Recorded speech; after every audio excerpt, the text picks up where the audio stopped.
একটি ভালো স্কুল বা অর্থের মাধ্যমেই অর্জিত হয় না। এটি অর্জনের জন্য জীবনের ৩টি জিনিস গ্রহণ করা অপরিহার্য। প্রথমত, মূল্যবোধ দাও, সুবিধা নয়।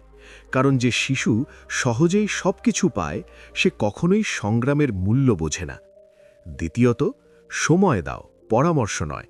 শিশুদের সবচেয়ে বেশি যা প্রয়োজন তা হলো তোমার কথা নয়, বরং তোমার সঙ্গ। একজন বাবা মায়ের সময় তাদের সবচেয়ে বড় শিক্ষক। এবং তৃতীয়ত, ভয় নয়, শৃঙ্খলা শেখাও। কারণ যে শিশু ভয় নিয়ে চলে সে একদিন স্থবির হয়ে পড়বে, কিন্তু যে ব্যক্তি শৃঙ্খলা নিয়ে বেঁচে থাকে সে প্রতিটি পরিস্থিতিতেই উন্নতি লাভ করে। চাণক্য বলেছেন যে তুমি যদি তোমার সন্তানদের মধ্যে সদ্ভাব, ধৈর্য এবং আত্মবিশ্বাস জাগিয়ে দাও, তাহলে তাদের সাফল্যের সন্ধান করার প্রয়োজন হবে না।